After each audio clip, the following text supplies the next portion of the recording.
아멘.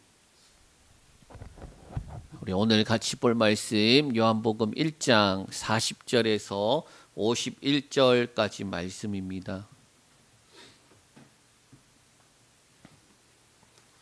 요한복음 1장 40절에서 51절까지 말씀. 우리 말씀을 한 절씩 교독으로 읽습니다. 요한의 말을 듣고 예수를 따르는 두 사람 중에 하나는 시몬 베드로의 형제 안드레라.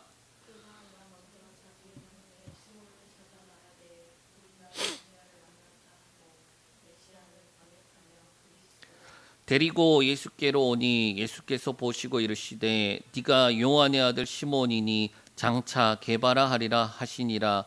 게바는 번역하면 베드로라.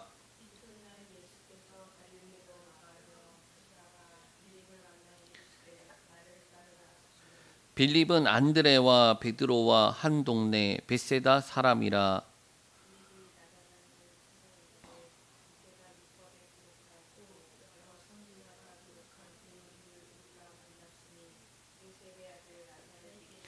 나다나엘이 이르되 나사렛에서 무슨 선한 것이 날 수 있느냐.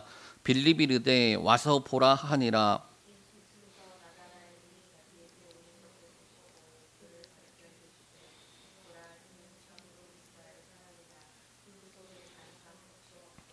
나다나엘이 이르되 어떻게 나를 아시나이까. 예수께서 대답하여 이르시되 빌립이 너를 부르기 전에 네가 무화과 나무 아래 있을 때에 보았노라.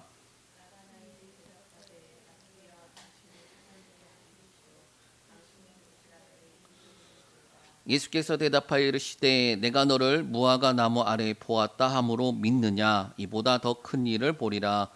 또 이르시되 진실로 진실로 너희에게 이르노니 하늘이 열리고 하나님의 사자들이 인자 위에 오르락 내리락 하는 것을 보리라 하시니라. 아멘.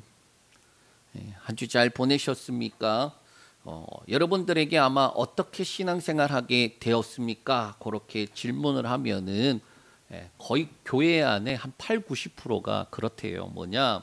친구가 또는 아는 친척이 교회에 와보라 그래서 왔다라는 거예요. 그러니까 모태 신앙들 빼고 처음 신앙생활하는 사람들의 대부분은 친구가 그리고 아는 사람들이 와서 보라 그렇게 해서 교회에 왔다라는 거예요.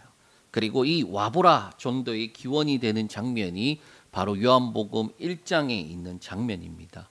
어떻게 보면 이 요한복음 1장 1절부터 시작해서 마지막 절인 51절까지 이것을 세 부분으로 나누면 첫째는 예수님에 대해서, 둘째는 세례 요한에 대해서, 그리고 세 번째는 예수님을 만난 사람들에 대한 거예요.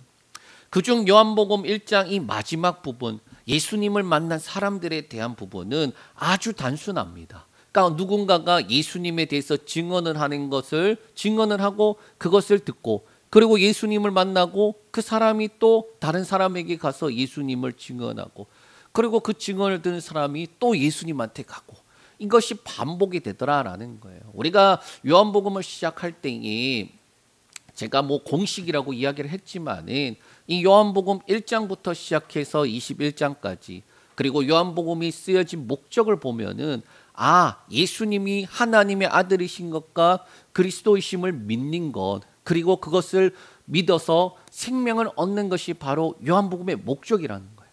그러다 보니까 그 예수 그리스도가 누군지 그리고 그분이 하나님의 아들이시고 그리스도라는 것을 믿는 것과 그리고 그 예수님을 믿어서 어떻게 생명을 얻는지에 대해서 간략하게 쭉 연결을 해보니 예수님을 만나면 알고 믿고 변화되고 증인이 되어져 가는 순서로 가더라라는 거예요. 그래서 제가 그것을 공식이다 그렇게 이야기를 했었습니다. 우리가 같이 한번 오늘 살펴볼 텐데 이 뒷부분에 보면은 이 증인되는 부분들이 나오는데 먼저 40에서 51절을 크게 세 부분을 또 나눌 수 있어요. 40절에서 42절은 안드레가 베드로에게 증언을 하는 거.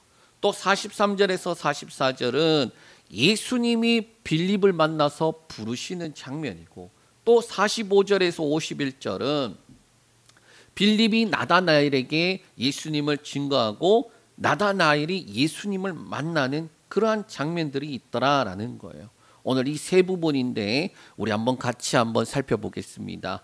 먼저 첫 번째로 안드레가 형제 베드로에게 전하는 장면이에요. 우리 40절에서 42절 말씀 읽겠습니다.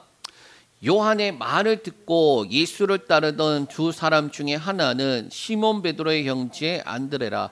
그가 먼저 자기의 형제 시몬을 찾아 말하되 우리가 메시아를 만났다 하고, 메시아는 번역하면 그리스도라.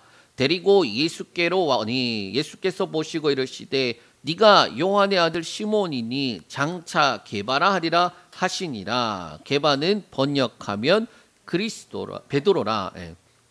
자, 40절에 보니까 요한의 말을 듣고 예수를 따르던 사람 중에 하나가 누구냐?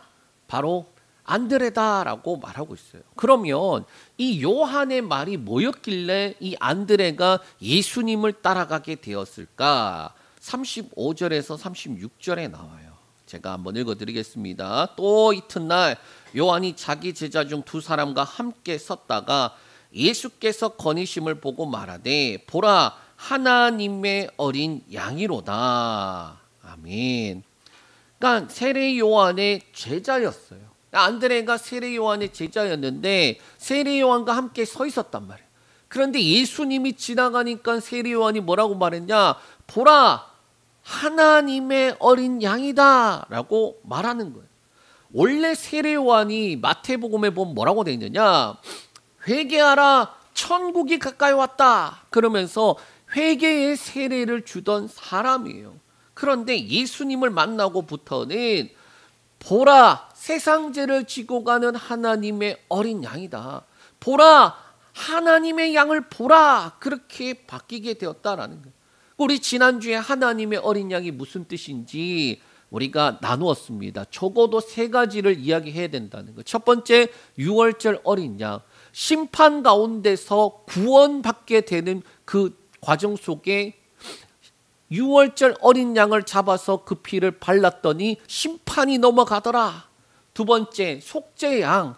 죄가 모든 것들이 대신 담당져서 그 죄를 가지고 사라지는 것들을 나타내는 그 속죄양. 그리고 마지막이 뭡니까? 고난받는 종이에요. 고난을 대신 짊어지고 가는 종이더라. 이 세례 요한의 증언을 들은 두 사람이 어떻게 되느냐?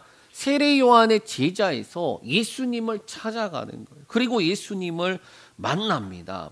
근데 예수님을 만났을 때에 예수님과 뭐 이런 대화 저런 대화 이런 대화 저런 대화 그런 이야기가 안 나와요. 어떻게 해서 예수님을 믿게 됐는지 안 나와요. 예수님을 만났고 그러고 난 다음에 함께 거하니 그들이 예수님을 믿게 되었던 거예요. 함께 거했다. 그리고 그때가 몇 시? 10시쯤 되었다. 오후 4시라는 거예요. 자, 그러고 난 다음에 안드레가 어떻게 고백하느냐? 예수님을 뭐라고 고백하는지 거기에 따라서 예수님을 믿었구나라는 사실을 알 수 있어요. 안드레가 바로 자신의 형제 시몬 베드로에게 뭐라고 말하냐? 41절에 우리가 메시아를 만났다. 그렇게 고백하는 거예요. 그리고 괄호 안에 메시아는 번역하면 그리스도다라고 말하고 있습니다. 그러니까 메시아라는 단어와 그리스도라는 단어가 사실은 동일하게 기름 부음 받은 자라는 의미예요. 이 기름 부음 받은 자 그 뜻이 뭐냐? 제사장, 왕 그리고 선지자에게 기름을 부어서 그 직임을 감당하게 하는데 그러한 특별한 존재인데 뭐냐? 메시아라는 단어가 성경에서는 오히려 왕, 제사장, 선지자처럼 기름 부음 받아서 하나님의 일을 하는 사람, 그 역할을 감당하는 사람, 그것을 조금 더 넘어서서 구원자의 개념으로 말씀하고 있기 때문이에요. 대표적인 말씀이 이사야 53장입니다. 그러니까 우리가 메시아를 만났다. 그 속에는 말씀하신 대로 약속하신 대로 오시는 그 여자의 후손부터 시작해서 줄줄이 예언하고 있는 그 구원자가 이분이다라고 고백하는 거예요. 자, 그런데 예수님이 베드로를 보고 뭐라고 말하느냐? 43절에 네가 요한의 아들 시몬이니 장차 개발을 하리라. 그리고 여기에 관로가 있어요. 관로로 개반은 번역하면 베드로다, 그렇게 말씀하고 있더라는 거예요. 안드레가 예수님 어떻게 믿었습니까? 뭐 어떻게 믿었는지 모르지만 예수님 만나고 난 다음에 그가 뭘 알게 됐느냐?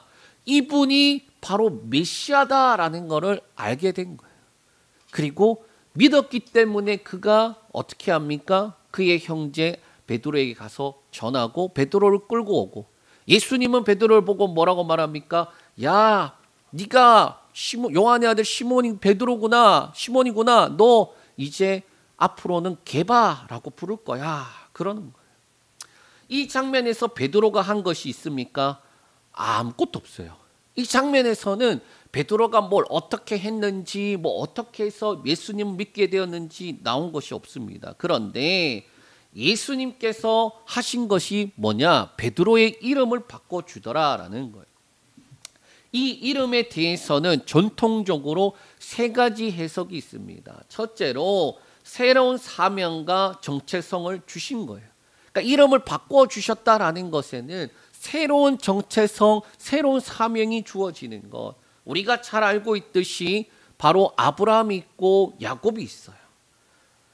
예수님은 시몬을 게바라고 부르면서 새로운 정체성, 새로운 사명을 갖게 하시더라. 둘째로 교회의 기초다라고 말하는 거예요. 마태복음 16장 18절에 보면 베드로가 신앙 고백을 하니 그 예수님께서 칭찬하시고 난 다음에 하신 말씀이 바요나 시몬아, 내가 이 반석 위에 교회를 세우겠다. 베드로를 향하여서 너는 베드로, 반석이라는 이름인데 이 반석 위에 내가 교회를 세우겠다라는 거예요. 베드로가 결국 초대교회에서 중요한 지도자가 될 건데 교회를 세워가는 그 기초 중에 하나가 될 거다라는 그런 의미예요.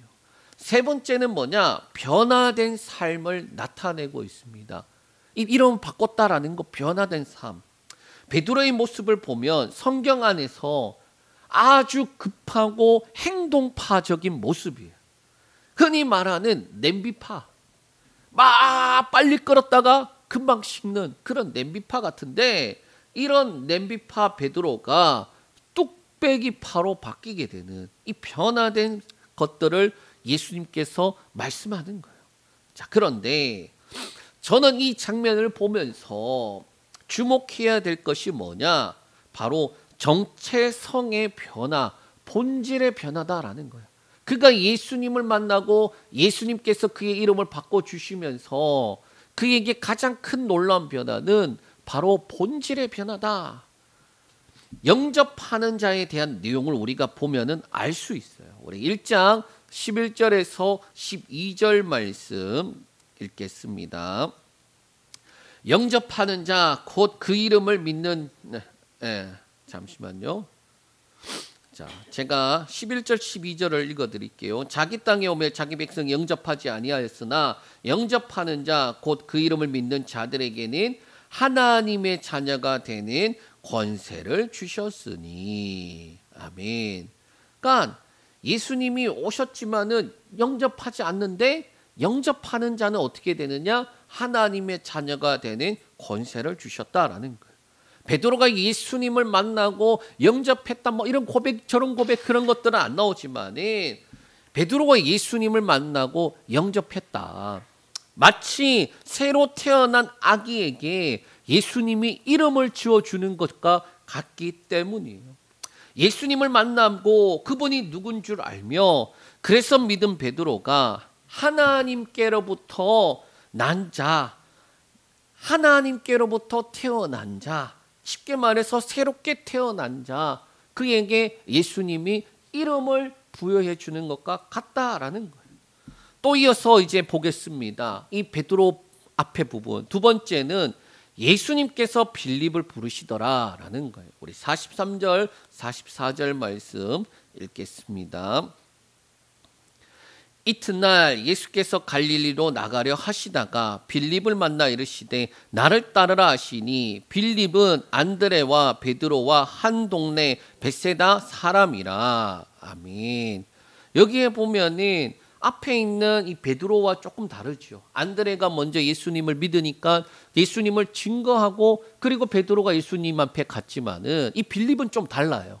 예수님이 이제 나가시려고 하는데 지나가다가 누구를 봤느냐? 빌립을 봤다라고 말하고 있어요. 그리고 빌립에게 나를 따르라 그렇게 말하고 있습니다. 그런데 빌립을 어떻게 설명하느냐? 성경에서는 안드레와 베드로와 한 동네 벳세다 사람이다라고 말하고 있습니다. 자, 누가 증거해 주진 않았어요. 그런데 어떻게 된 것인지 예수님이 이 빌립을 향하여 나를 따르라 그렇게 부르니 빌립이 예수님을 믿게 된 거예요. 공간복음을 통하여서 살펴보면 베드로와 안드레 그리고 야고보와 요한에게 예수님께서는 그들을 부르실 때 어떻게 했느냐? 나를 따르라, 내가 너로 사람 낚는 어부가 되게 하겠다라고 말씀하셨어요. 그러니까 우리가 요한복음에서는 그 내용이 요약되어 있지만은 사실 다른 말씀, 다른 공간복음의 말씀을 보면은 예수님이 베드로와 안드레, 야고보와 요한을 부를 때에는 나를 따르라라고 부르셨단 말이에요. 빌립을 부를 때 나를 따르라라는 말과 똑같은 말이거든요. 보면은 마태복음 4장 18절에서 22절 말씀 우리 한번 같이 보겠습니다.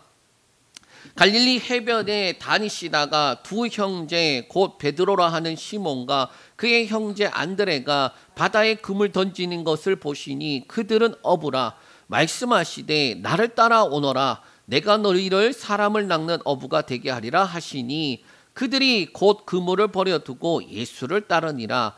거기서 더 가시다가 다른 두 형제 곧 세베대의 아들 야고보와 그의 형제 요한이 그의 아버지 세베대와 함께 배에서 금을 깁는 것을 보시고 부르시니 그들이 곧 배와 아버지를 버려두고 예수를 따르니라. 아멘. 예수님께서 이들을 보시고 나를 따르라 그랬더니 이들이 배를 버려두고 아버지를 버려두고 예수님을 따라가더라. 누가복음 5장에 보면요, 요 내용이 조금 더 구체적으로 나와요. 밤이 새도록 그물을 던졌어요. 열심히 그물을 던졌는데 한 마리도 못 잡은 거예요. 그러니까 어부가 그 몇 년 경력이 있겠어요. 여러분 낚시를 해보면은 낚시 경력이 조금 쌓이면은 꽝은 면합니다. 꽝은 면해. 꽝 면한다는 말이 뭐냐? 어떻게 한 마리는 잡더라라는 거예요. 왜? 그 정도의 기술은 가지고 있어요. 근데 지금 이 사람은 직업어부잖아요. 직업어부. 태어나면서부터 거기서 생활을 해서 물고기 잡는 게 일인데 그런데 한 마리도 못 잡았다. 평생에 경험해보지 못한 그러한 실패를 경험한 거예요. 그 와중에 뭐라고 말하냐? 예수님이 그렇게 고생하고 있는데 옆에 지나가시다가 하시는 말씀이 깊은 데로 가서 그물을 내리라 그 이야기 하시는 거예요. 그러니까 제가 베드로였다면 그랬을 것 같아요. 아니 내가 깊은 데도 던져보고 여기도 던져보고 저기도 던져보고 안 해봤겠냐고. 안 해봤겠어요? 내가 여기서 물고기 나올 만한 장소는 다 뒤져서 했을 텐데 안 해봤겠냐고. 에? 근데 깊은 데 가서 던지라고. 그랬을 것 같은데 베드로가 어떻게 말하느냐. 주여 내가 밤새도록 수고해서 얻은 건 없지만 주의 말씀에 의지해서 내가 그물을 내리겠습니다라고 하고 깊은 데서 그물을 내렸는데 그물이 찢어지게 될 정도로 그렇게 잡히는 거예요. 그래서 베드로가 어떻게 하느냐. 주여 나를 떠나소서 나는 죄인이로소이다. 그렇게 말하는 장면이에요. 사실 어떻게 보면은 요한복음에서는 그러한 내용들을 아주 축약해버리고 그리고 표면적인 내용일 수도 있어요. 그러나 지금 성경이 요한복음에서 말하고자 하는 목적이 있어요. 예수님을 어떻게 알고 믿게 되었는가, 그 과정들 속에서 또 어떻게 증인이 되었는가, 거기에 목적이 있는 거예요. 자, 그런데 빌립도 단순하게 나를 따르라. 성경에서 빌립은 여기밖에 안 나오거든요. 예수님의 제자인 빌립 얘는 여기밖에 안 나와요. 다른 복음서에 안 나온단 말이에요. 그런데 단순하게 나를 따르라 라는 말씀인데 좀 더 구체적인 이야기가 있을 텐데, 쉽게 말하면 베드로와 안드레와 야고보와 요한처럼 이러한 사건이 있었을 텐데, 그런데 요한복음에서는 왜 이렇게 축약을 해서 말씀하고 있는가? 요한복음 전체를 통하여서 말씀하시고자 하는 내용이 있는 거예요. 그래서 우리는 성경 말씀을 한 부분만 똑 떼어서 요렇다라고 말하면 안 돼요. 전체의 이 성경 말씀이 무엇을 말씀하시는지, 그리고 이 전체 안에서 이 말씀이 어떤 의미를 가지고 있는지를 같이 보아야 하는 거예요. 빌립이 그래서 예수님을 믿은 거야? 아닌 거야? 우리는 고민할 수 있습니다. 그런데 빌립이 예수님을 만나고 믿었다. 그거 어디서 나타나느냐? 빌립이 그래서 어떻게 했는데?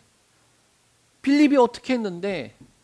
바로 나다나엘한테 가서 이렇게 고백하는 거예요.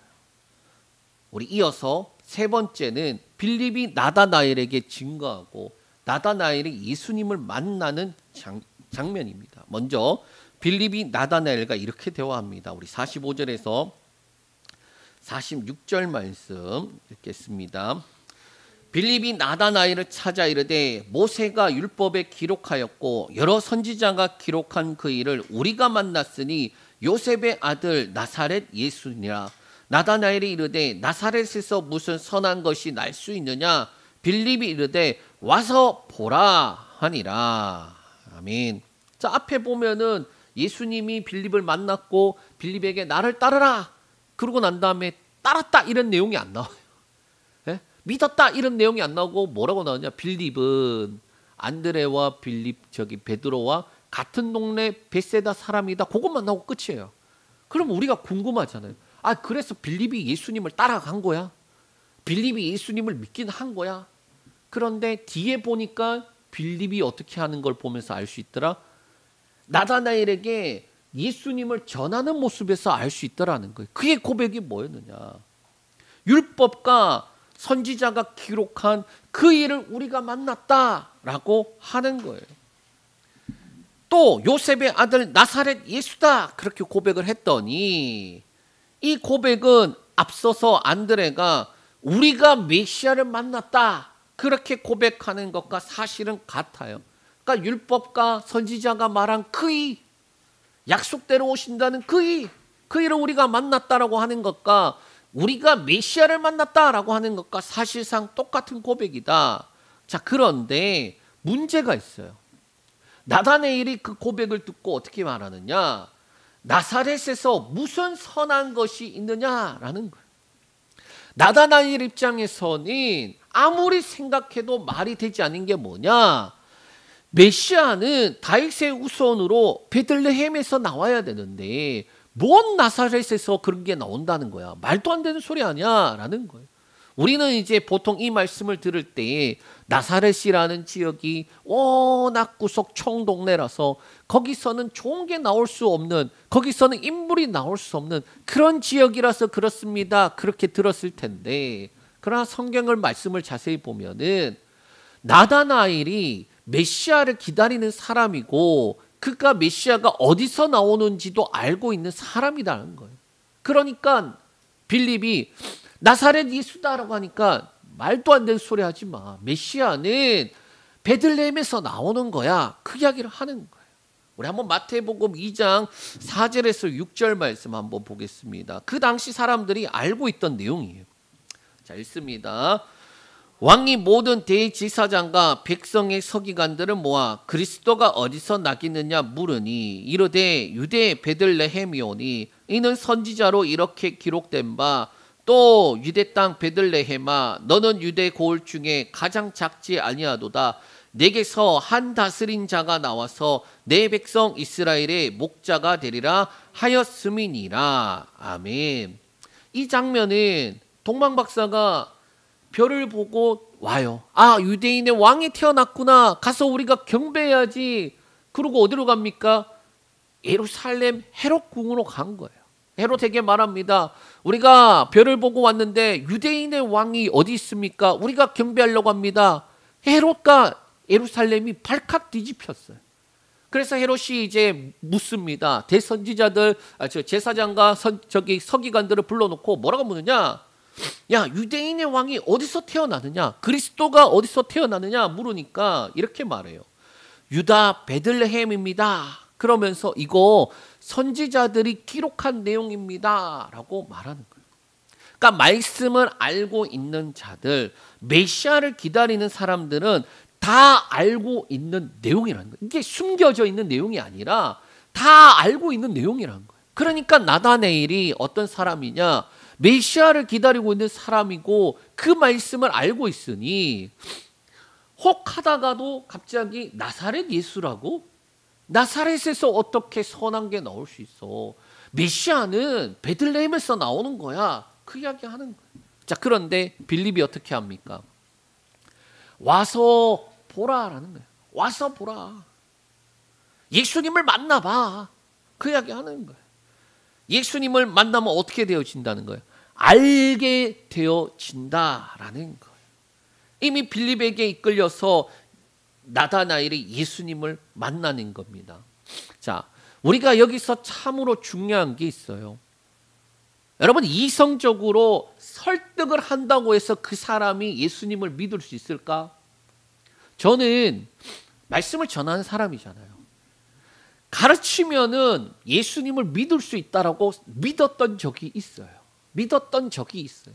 아, 모르는 이유는 이 사람이 안 믿는 이유는 몰라서 그렇구나. 그러니까 이 방법 저 방법 하면서 최대한 쉽게 설명해 주려고 노력했던 때가 있어요.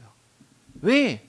이 이성적으로 이게 이해가 안 돼서 그렇구나. 몰라서 그렇구나. 그런데 말씀을 보다 보면은 무슨 생각이 드느냐? 아, 이거는 지식적인 부분이 아니라 예수님을 만나지 않으면은, 그래서 그분을 알게 되어지지 않으면은 절대로 믿을 수 없는 거구나. 지금 봐봐요. 나다나엘은 예수님을 믿을 수 없는 구조예요. 왜 믿을 수 없는 구조입니까? 빌립이 그랬잖아요. 나사렛 예수라고. 그러니까 앞에 뭐 다 필요 없어. 앞에 어떤 것들이 있어도 심지어 예수님이 기적을 행하시고 그런 모든 이적들을 행하시는 것들을 눈으로 봐도 출신이 어딘데 그래서. 나사렛이라고? 그럼 메시아 아니야. 나다나엘은 그런 사람이에요. 그런 사람이 예수님을 만납니다. 어떻게 되느냐? 우리 한번 보겠습니다. 47절에서 49절 말씀 읽겠습니다. 예수께서 나다나엘이 자기에게 오는 것을 보시고 그를 가리켜 이르시되 보라, 이는 참으로 이스라엘 사람이라 그 속에 간사한 것이 없도다. 나다나엘이 이르되 어떻게 나를 아시나이까? 예수께서 대답하여 이르시되 빌립이 너를 부르기 전에 네가 무화과 나무 아래 있을 때에 보았노라. 나다나엘이 대답하되 라삐여, 당신은 하나님의 아들이시요 당신은 이스라엘의 임금이로소이다. 아멘. 자, 여기서 보면은 좀 놀라운 장면이 있어요. 뭐냐? 나다나엘이 예수님이 누군지 알려고 갔는데 예수님이 먼저 나다나엘이 어떤 사람인 줄 알고 있더라라는 거예요. 그러니까 사람의 입장에서는 내가 예수님을 알아서 믿어야지 이런 개념인데, 그런데 우리가 믿고 난 다음에 보면은 알잖아요. 아, 하나님이 나를 먼저 사랑하셨구나. 하나님이 먼저 나를 준비하셨구나라는 거를 알게 되는 것과 똑같은 모습이 나와요. 나다나엘이 그래, 한번 가서 보자 그랬던 것뿐인데 예수님이 내가 누구다 이런 설명 안 하고 나다나엘이 누군지 말하기 시작하는 거예요. 47절에 보라, 이는 참으로 이스라엘 사람이라 그 속에 간사한 것이 없다라고 말씀하시니까, 그럼 왜 이 말씀하십니까? 참 이스라엘 사람, 간사함이 없다. 왜 그렇게 말하느냐? 나다나엘은 한결같이 오리라고 한 메시아를 기다린 사람이다라는 거예요. 야, 너의 모습을 보니까 참 너 한결같이 메시아를 기다렸구나. 너 네 마음의 소원이 다른 어떠한 것이 아니라 메시아가 와서 이 모든 것들을 다시금 해방시켜 주길 원하는 그 마음이었구나. 간절히 원했구나. 그래, 너 참으로 대단하다. 그렇게 인정해 주는 거예요. 빌립기 모세와 율법과 선지자가 기록한 그 일을 만났다. 그랬을 때 나다나엘은 눈이 번쩍했을 거예요. 왜? 내가 그렇게 간절히 기다리고 기다리던 분이 이제 나타난 거야? 내가 살아있을 때 나타난 거야? 그런데 갑자기 빌립이 뭐라 말합니까? 근데 요셉의 아들 나사렛 예수야. 그러니까 기대가 엄청 올라갔다가 급격히 실망하고 좌절하는 거예요. 에이, 어떻게 나사렛에서 메시아가 나와? 메시아는 베들레헴에서 나와. 괜히 기대를 했다는 거예요. 이 부분은 빌립도 알고 있는 내용이에요. 빌립이 몰랐을까요? 아니요. 빌립이 나다나엘과 친구잖아요. 똑같은 사람들이 친구가 돼요. 그리고 빌립이 나다나엘에게 왜 예수님을 전하러 갔을까? 제가 앉아서 생각을 해보니 나다나엘이 그렇게 메시아를 기다렸던 것을 알고 있잖아요. 그러니까 빌립이 너무 기쁜 나머지 나다나엘에게 달려간 거예요. 내 친구 나다나엘이 정말 메시아를 기다리고 있는데 내가 만났다라는 거 알려줘야지. 그래서 간 거예요. 자, 예수님의 말씀에 나다나엘 이렇게 말합니다. 어떻게 그럼 나를 아십니까? 그렇게 물으니 빌립이 알려줬다라고 하는 게 아니에요. 빌립이 나한테 와서 그런 친구가 있대. 그렇게 알려줘서 알게 됐어. 이렇게 말하는 게 아니라 뭐라고 말씀하시느냐? 빌립이 너를 부르기 전에 네가 무화과 나무 아래 있을 때에 보았다라는 거예요. 그러니까 빌립이 나한테 알려준 것도 아니고 빌립이 나한테 오기 전에 나는 벌써 너를 알고 있었다라는 내용인데 요거를 조금 더 깊이 들어가면 이렇게 돼요. 뭐냐? 빌립이 너를 알기 전부터 나는 너를 알고 있었다라는 거예요. 자, 이 말씀이 잘 생각해 봐요. 자, 우리는 시간이 한계가 있어요. 시간을 우리가 입체적으로 볼 수가 없어요. 우리가 살아가는 데는 현재를 살아갈 뿐이에요. 과거가 현재가 지나가 버리면 과거고 그리고 앞으로 오는 건 미래잖아요. 그런데 예수님의 시간은 그 시간을 초월해 있는 거예요. 마치 요한복음 1장에 어떻게 되느냐? 말씀이 창조하시고 그리고 그 창조한 모든 것 위에 말씀이 먼저 계셨다. 먼저 계셨다라는 말씀이 나와요. 그러니까 쉽게 말하면은 내가 빌립이 너를 알기 전부터 내가 너를 알았다라는 말은 내가 그 전능자 창조주다라고 하는 것과 똑같은 말이에요. 그런데 나다나엘이 그 이야기를 들었을 때에 뭔 말도 안 되는 소리야 이러는 게 아니라 그게 지식적으로는 이해가 안 되지만은 알게 되어지는 거예요. 그걸 뭐라고 말하냐? 성경에서는 계시라고 말해요. 이 지식적으로는 이해가 되지 않지만은 말씀이 믿어지는 것을 계시가 비춰졌을 때, 빛이 비춰졌을 때에 그게 믿어지는 것을 영접하는 것이다라고 말하고 있는 거예요. 자, 이어서 무화과 나무 아래서 보았다. 이 무화과 나무가 가지는 의미는 성경적으로, 문화적으로도 봐야 돼요. 성경적으로 보면 이렇게 됩니다. 구약에서는 이 무화과 나무를 평화와 번영의 상징으로 나와요. 나다나엘과 이스라엘 입장에서는 평화와 번영이 끊어져 있는 이 상태를 무엇을 기다리는 거예요? 메시아가 다시 와서 회복시켜 줄 것을 기다리는 거예요. 그러니까 어디서 기다리냐? 평화와 번영의 상징인 무화과 나무 아래. 다시 이스라엘을 회복시켜 주시옵소서. 그거 하는 거예요.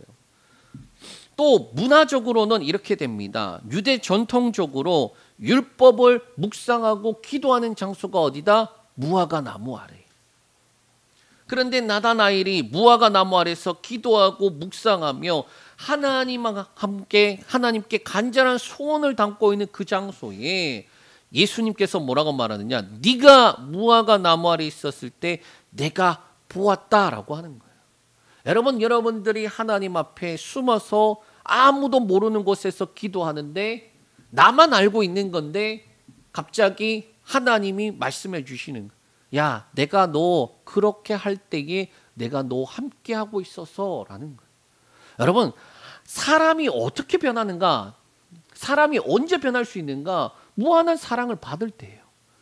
나 혼자라고 생각했는데 그게 아니라 내가 가장 혼자라고 생각할 때에 하나님이 내가 너와 함께하고 있었다라고 할 때에 그 사랑이 받아지면은 그 사람은 변하는 거예요. 나다나엘이 그래서 어떻게 고백합니까? 납비여, 당신은 하나님의 아들이시요 당신은 이스라엘의 임금입니다. 이거 그냥 할 수 있는 고백이 아니에요. 절대로 할 수 있는 고백이 아니에요. 예수님을 만나고 예수님과 대화했습니다. 그 대화가 단순하게 예수님이 나는 이러저러하다, 나는 이러저러하다, 그게 아니라 나다나엘, 너가 어떤지 알고 있다. 너가 줄곧 어떻게 했는지 알고 있다. 너가 그렇게 눈물로 기도하는 것들을 내가 보았다. 알고 있다라는 거예요.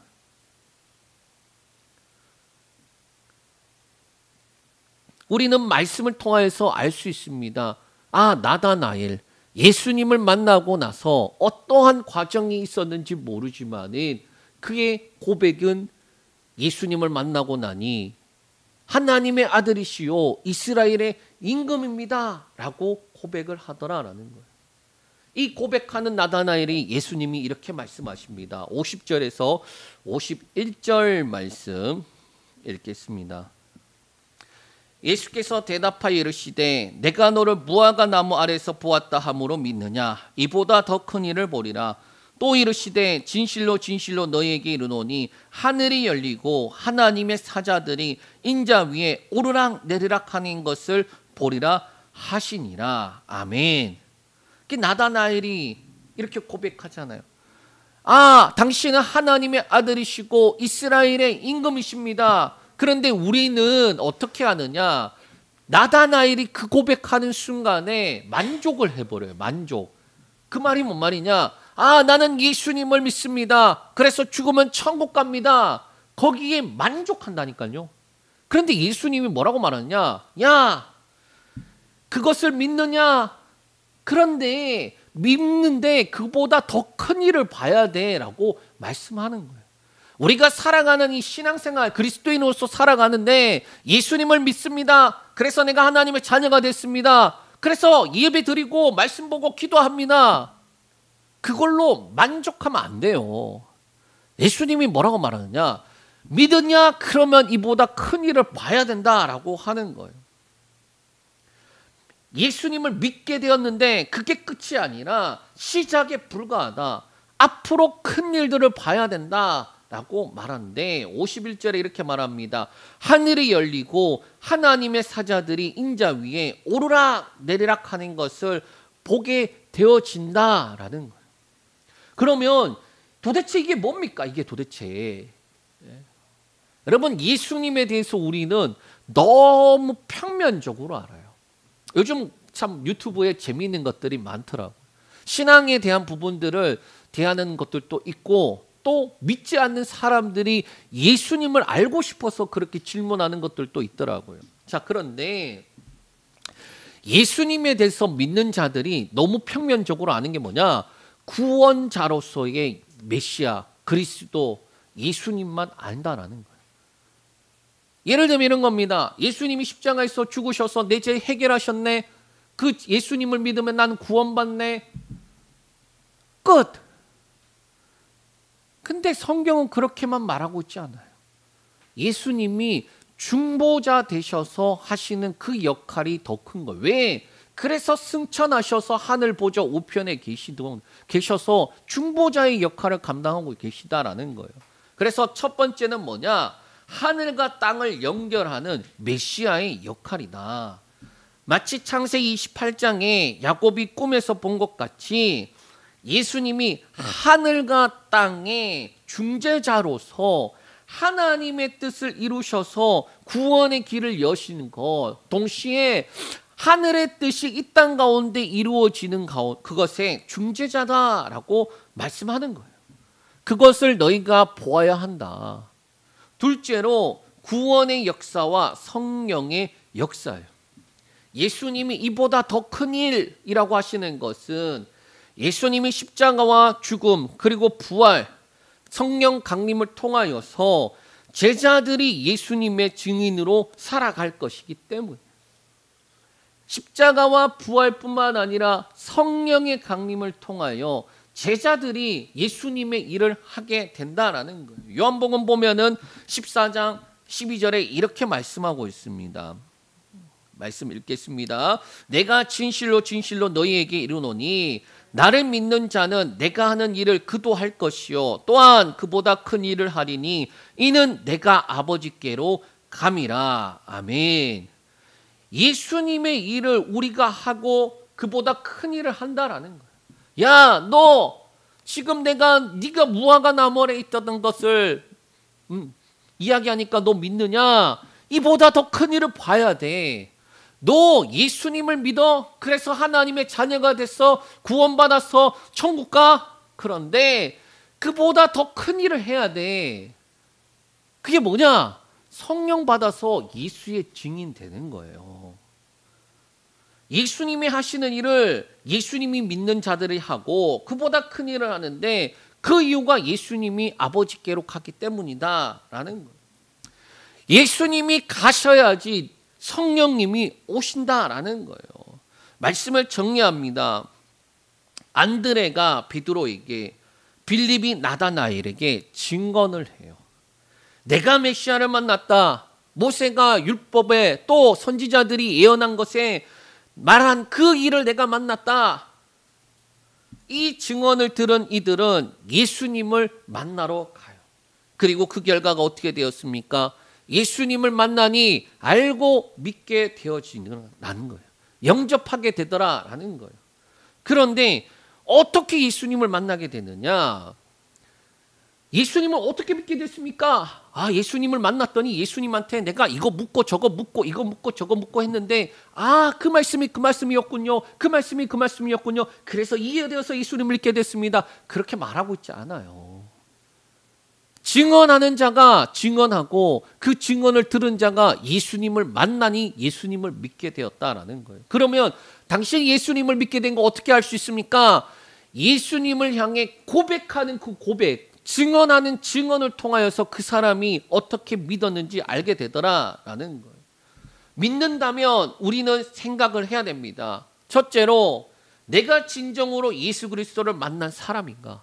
그러니까 내가 진짜 예수님 만난 사람 맞나? 둘째, 예수 그리스도를 믿는 사람인가? 이건 좀 다른 문제예요. 이것을 확실하게 고백하는 사람이라면 다음 단계로 나가는데 뭐냐? 예수님이 말씀하신 믿는 것보다 더 큰 일을 보는 거예요. 그러니까 우리 삶 가운데 믿는 것이 끝이 아니라 믿는 것이 시작이 되어서 더 큰 일들을 해 나가는데 그 일들은 어떻게 보면은 보는 것이다라고 말하는 것과 똑같아요. 그 일들을 네가 하는 게 아니야. 성령 받으면 경험되어지고 보게 되어지는 것이야 라고 말하는 거예요. 하늘이 열리고 하나님의 사자가 인자 위에 오르락 내리락 하는 거 그거 보게 될 거야.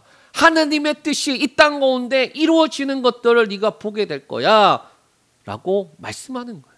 개인으로는 성숙한 삶으로 성결한 삶으로 또 성령 충만한 삶으로 그렇게 나아가고 또 밖으로 교회로 오는 예수 그리스도를 전하고 증인들이 세워지고 그들을 통하여서 날마다 건강하게 세워지는 거예요.